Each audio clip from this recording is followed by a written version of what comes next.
Surviving infidelity. Update. Wife is planning to leave me/has left me for my best friend, and they've already started trying to get pregnant. Original story. I guess I should call him my former best friend at this point, but it's hard to accept it's all gone just like that. You spend so many years with a person building a relationship, and one day it all turns to dust. I've known him since high school, 15 years ago. He was like a brother to me and like a son to my parents. When we were younger, we were at each other's houses all the time. He was always coming with my family on trips and I did the same with his family. We've done so much together. He was the best man at my wedding, and I would have been the best man at his wedding. Many trips and nights spent out together. Many times, we helped each other. Many conversations about life, love and ourselves. He was always my go-to person in tight situations and when I needed advice. It's hard to say how much losing him hurts, because for whatever else he is, he was always there for me when I needed him and a solid source of advice. He was a true friend, until he wasn't. It may be as big of a blow to lose him as losing my wife. I've been married to my wife for almost 5 years, but we've been together for 7. I remember when we first met. Love at first sight. She was gorgeous and had these really piercing blue eyes and a really infectious laugh. We hit it off, and to my surprise, she accepted when I asked her out even though I felt like she was out of my league. I fell even more in love with her as we got to know each other. She had such a passion for life and helping people. She was so kind and gentle with everyone, just a really warm person, and that made me love her more.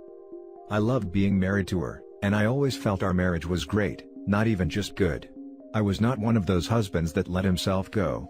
I took care of myself and ate well. I remembered all of our anniversaries and special dates. When she talked to me I listened and paid attention. I took an interest in her life genuinely because I loved her and it was important to me, but I also gave her space and avoided being too needy or clingy. I made sure to do my part around the house. I cleaned as much as she did. Our sex life was great, as far as I could tell. I did my best to love her and care for her, the way a husband should, and show her she was appreciated. I tried my best to keep dating her after we married. I can say without any doubt that I never took her for granted. I don't know what else I could have done. I have asked myself that over and over again, and I still don't know. I wonder if I did too much. Did she think I was too much of a pushover? Did she not respect me? I'm not saying our marriage was perfect. We did have arguments, but they were never major ones. The trouble started when my best friend broke up with his girlfriend. He was pretty upset about it and took it hard. I talked to him, but my wife asked me one day if I cared if she went out for a coffee with him to talk and give him a woman's view/opinion. I told her that was fine with me. She and my best friend were also friends. We'd done couples trips with my friend and his girlfriend and she'd also hung out with him tons, because he was around me so much. I didn't think anything of it because their relationship never seemed inappropriate. I do remember him saying I was lucky and she was attractive, when we first started dating and when I married her, but there were no inappropriate jokes or anything like that. My wife might have said he was handsome at some point, but that was it. I saw no red flags, and even after thinking about it more, I still don't see any. I never saw anything which made me think there was ever a chance of them being more than friends. When my wife came back from coffee, she seemed a bit off. She was really angry with his ex and said that he deserved better. I remember telling her something like, "He's young and he'll mend in time," and she seemed very upset by this. She said that he needed time and that whatever girl ended up with him would be very lucky and his ex was a fool to leave him. I may be misremembering parts of that conversation, but that was the basic gist. She was very sparse on details and very vague, but it didn't seem weird to me at that time. It seemed like she was being protective the same way I would be protective of him as my friend. Her behavior started getting stranger after that night. She wasn't doing anything really overt or suspicious, but she was vague about what she was doing. She would say that she's going to see one of her friends or to run an errand. Stuff like that. I'm not a controlling person and she'd never given me a reason to doubt her, so I didn't make an issue out of it. And really at that time I didn't find it so strange. I noticed my friend was being weird too, but I thought it was because of his split, and him being depressed. I would invite him to hang out, and he'd turn me down, which was unusual. He never had a reason other than he was busy. I started seeing less and less of him, and when I did see him, he was different. I would not say nervous, but definitely seemed not to be comfortable. He sent me a message asking me to stop by his house one day. He said we needed to talk about some things and he had to get some stuff off his chest. I drove over there not suspecting anything. I knocked on the door and he came to answer. I tried to make some jokes and light conversation, and he completely ignored me. He asked me to go into the living room, and there was my wife sitting on his couch. I don't know if I knew at that moment, but I did feel a sense of dread start to come over me. She started crying almost as soon as I walked in, and he jumped right in and told me that there was no easy way to say what he was about to say, but he and my wife were in love and wanted to be together. I stood there completely stunned. I felt like I wasn't even alive for a while. When I started to come back to my senses, they both tried to say how sorry they were and that they both loved me, and regretted happening. They told me that this just happened and they never intended for things to turn out like this. They knew they were wrong, but it didn't matter because they were in love. They both promised that they had not had sex, and it was only an emotional affair. I'm not sure if that is true or not, but I don't know if it really matters. And that is basically where we are now. Since that day, I've gotten more texts from them apologizing and ones from my wife asking if I'm okay, and telling me she's here for me, and still cares for me, but I mostly ignore them. They aren't as frequent anymore either. She decided to move out of our house. I didn't ask her where she was going, but a friend of mine told me that she moved in with my former friend, as soon as she left. That was only a few months ago. She stopped by the house a few days ago to pick up some things. I tried to avoid her, but then she asked me if I had a second. She told me that she and my former friend are trying to get pregnant. She wanted to give me a heads up so that we can deal with it as we go through our divorce. She also wanted to tell me personally because she felt like I deserved to know and hear it from her. It hurt so much to hear how she's already moving on. We wanted to have children together, but she wanted to wait until she turned 30. Now he's going to get to be the father to her children, and I'm going to have to watch her carry his child. I am here looking for any advice you can give me. I don't know how to deal with her getting pregnant. I feel like that's going to be a struggle and source of pain once it happens. I feel so jealous of him, because he is getting the life I wanted with her. I also know that her getting pregnant is really the end. Once that happens, there's no chance we could reconcile. I have considered asking her to try counseling, but I haven't because I doubt she would be interested, since she wants him and a life together with him. I also don't know how to process all of this. I don't know how they could both do something like this, or how I could not see it. I don't understand why she left when we were happy. I feel like I don't believe in anything anymore. If you can't trust your wife and best friend, and a marriage doesn't last with as much effort as I put in, then nothing is real and life is all one big lie. Life just isn't fair sometimes. Now for the comments. You need to accept the fact that your wife is a very calculating and deceptive person. They did all of this behind your back, and she kept you in the dark while they started their relationship. Her feelings for you were long gone before they dumped this on you. Your friend is trash and don't buy into any nonsense of checking up on you, caring for you or being there for you. That is so pathetic and disingenuous that it is sickening. Telling you about her plans to get pregnant with him was not her being considerate, it was her trying to do some type of damage control. But it does tell you to get your legal affairs in order and push the divorce ahead as fast as possible to avoid potential paternity issues in the future and get these two snakes out of your life. You also need to make everyone in your family and friends aware of exactly what these two have done. The best thing you should do is never have any contact with your friend again at all. Make your ex aware that other than topics concerning the divorce, you will discuss nothing else, and that there will be no friendship or small talk. Avoid any place that they may be and keep things strictly business, and let your attorney deal with her as much as possible. Make it a point to get everything that belongs to her out of your residence ASAP, and then go as hard no contact as you can. Block them on everything. Get yourself into therapy, so that you can rebuild your self-esteem, heal and move on to build a fulfilling life for yourself. It is a blessing that you did not have kids with this woman. You need to take care of yourself. Eat right, exercise and get good sleep. Reach out and know that you are not alone. I am pulling for you. I am not disagreeing at all with you, but it's so hard for me to think that about her. I never saw her act that way with anyone. She was always kind and genuine with people. At the same time, you're right. It would seem foolish to think that everything just happened as they say. I just don't know what happened. Even to the end I felt like we were great together. There's no moment I can think of where I'd say she stopped loving me. I want to ask her so badly to try and make sense of all this. I could maybe make peace with it, if she told me she stopped loving me, when and why. I don't buy what they say either. I think they just feel guilty. All of your suggestions make sense. I may need to avoid them as much as possible to avoid causing more pain. I have told my family and some of our mutual friends what happened. Most have been really supportive. A couple didn't want to get involved, or take sides. I got to be honest with you, man. I started crying as I read this. I'm a 25-year-old man who's crying because it hurts to see someone else go through the same thing I had to endure. Last year, I found out my girlfriend of 4 years was cheating on me with my best friend of 16 years. That man was my brother since the first day of school. And then he chose to do this to me.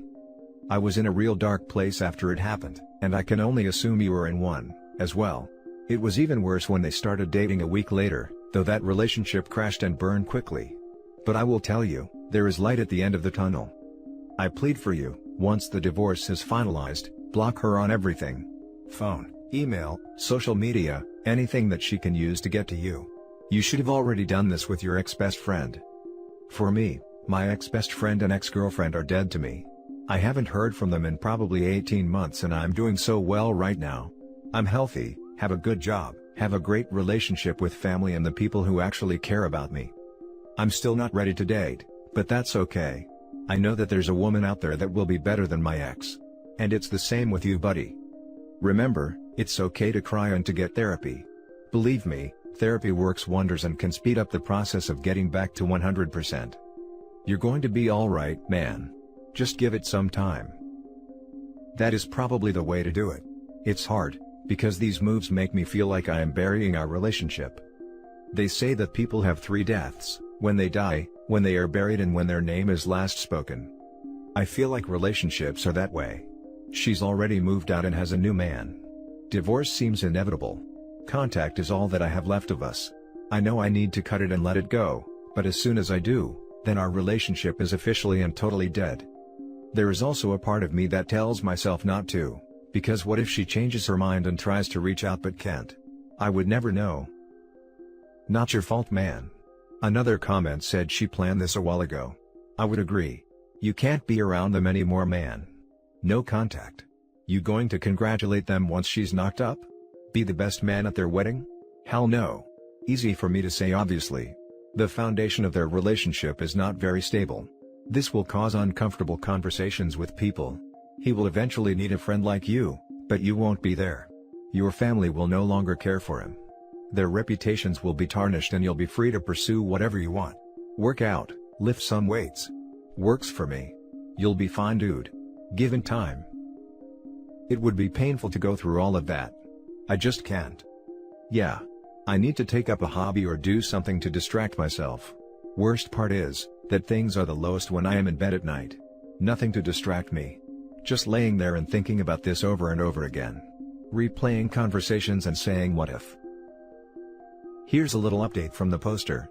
First of all, I want to thank everyone who commented, and everyone who sent me messages of support. The last few days have been the best I've had since my wife left. I feel like I'm at least able now to think of what comes next. I really don't know how to thank you all, but just know that the support I've gotten has helped. I don't have much of an update, but I thought you guys deserved to know about a few things. 1. I decided I am going to message my former friend's ex, to see what her version of the breakup is. Nothing may come of it, but I think I have to at least see if I can find out anything else. 2. I had talked to one attorney, but haven't really gotten serious about a lawyer. Next week I will start a serious look for one. My friends and family have given me some recommendations, so I will go through their list. 3. I don't know when I will start it, but I'm pretty sure I'll enroll in some type of counseling.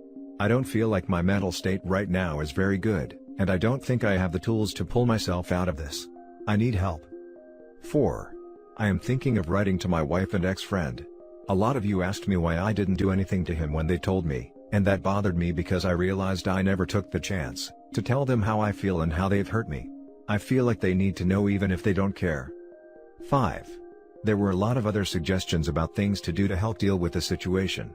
I'm going to make some changes around my house to try and make things more comfortable here until I can move. I will also try to keep myself busy, but in reality the hard part so far has been nights when I am alone and it is quiet like now. Now for the full update. I want to thank you guys again for all of the messages of support you sent, and all of the advice. I never expected internet strangers to care that much about me or my situation, but it's done me a lot of good, to be reminded of how kind and good people can be. I tried to respond to most of my messages, but even if I didn't, please know that I read them and it helped me to know that I had so much support. I also want to apologize to everyone for not updating sooner. I know I have been saying I would post an update for a few weeks, but every time I thought about it, I just couldn't force myself to do it, but I'm in a good place to write it today. One of the things a lot of people recommended on the original post, was for me to contact my ex-friends, just going to say F for ease, ex-girlfriend, to see if she knew anything about his affair with my wife. I did contact her, but she confirmed EF's story about the reasons for their breakup. I asked if she had noticed anything weird or had any reason to suspect he was involved at all with another woman before they split, and she said she didn't have any suspicions. I doubt she has any reason not to be honest with me, and she seemed genuinely shocked that they ended up together, so I believe her. In my first post I added an update about writing my effing wife a letter for closure. Most of you advised me not to do this. I decided to follow that advice. I wrote it for myself, but I didn't send it. I think you guys were right that it was better to not send it since they wouldn't care anyway. I finally chose an attorney to represent me a few weeks ago. He was someone that was recommended to me and I felt like I could trust him to protect me, and make sure I came out of the divorce as whole as possible. I officially filed for divorce last week. That was a hard day, but I knew it had to happen. I won't say that there isn't still a part of me that fantasizes about her coming back, and saying she made a mistake and wants to start over. But that's not realistic, and I can't live my life based on a fantasy that will never happen. I think any boost I felt leading up to the filing was taken away by the filing, and I have been feeling more depressed again. I looked into some personal counseling like you guys suggested, but I decided now was not the best time. I recently started a new project at work, and with some of the changes I've made in my life, I've been staying busy, which helps. It will probably sound crazy to say this, but there is also a part of me that doesn't really want to feel better. I feel like this is how I should feel when my marriage is ending. About the alienation of affection suit. I decided not to pursue it. I know that most of you wanted me to do this, but my attorney told me that it wouldn't be easy and he couldn't guarantee anything.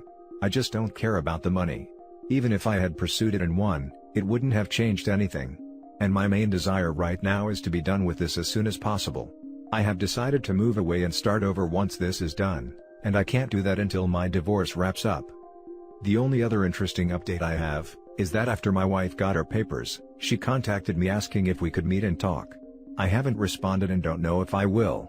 I don't feel like I have anything left to say to her, and I don't think she has anything to tell me that I want to hear. As far as what I've been doing, I've been running more.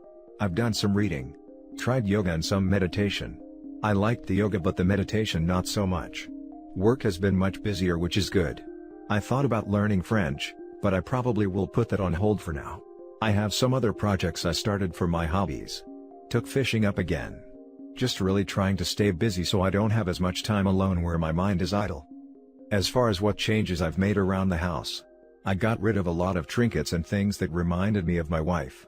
I did end up getting a body pillow for my bed, and as dumb as that seems, it helped me relax more. I am still staying in the guest room, but I may move back into the master soon. It doesn't matter much at this point. I still am not sleeping well and don't think changing rooms would make a difference. That's about it. I have been reading a lot more about failed relationships and through some of the sites that were recommended to me. I watched one video on YouTube that has helped me reframe the way I thought about our relationship. I won't link it, since I don't know if that is okay, but the short version is that the man giving the talk says, that if the person you were with moves on quickly from you, then they weren't really your one. I try now to think about my wife that way. I thought she was my one, but she never really was if she could do all of this. He also made some really good points about memories and accepting when someone you cared about becomes a memory. That's really all I have to say. Not a really happy or eventful update, but that's how it goes, I guess. Now for some top comments. You owe her nothing. Anytime you see her or hear anything about her, your internal heel clock will be set backwards. Most divorces can be handled completely via lawyer with no contact. Can yours do that? Your wife wants to see you to get closure and make herself feel better. She wants to say to herself, at least he seems okay. Deny her this bomb. If you must text her back, just say you don't want to be around toxic people, and you don't want betrayers in your life. Use that language, it's magic. It feels like that's probably what she wants, a chance to try and make herself feel like a less crappy person and to get some type of closure. It's just amazing to me after everything she has done, that she would still feel entitled to that. I would definitely say that my mood has changed a lot. I don't feel as sad in the same way anymore, but I feel a lot more anger. Even just typing about her on here makes me really angry. I don't like feeling that way, but that is how I feel nonetheless. You are a good man. You didn't deserve this. And I feel guilty in a way. I reread your post. And I am that guy you were talking about. I did let myself go. I do forget special days, yet my wife wouldn't cheat on me in a million years. She deserves more from me. Hopefully hearing your story will inspire me to do more. Things will turn around for you. In my case it didn't make a difference, so I don't know how much those things matter anyway. Did you out her cheating to friends and family? She'll likely paint this new romance as something that just happened after you two broke up. Cheaters do not deserve to preserve their reputation. They need to live the consequences of their actions. Best of luck in your healing, mate. I didn't bother with friends that weren't mutual friends. Our mutual friends all known. Once I decided to divorce her, I sent my in-laws a nice email thanking them for always treating me like a son and telling them why our relationship was ending. And that's the end of the video, guys. Thank you for coming this far. Leave a comment and hit like and subscribe if you like the content. I'll catch you in the next video. Good day everyone.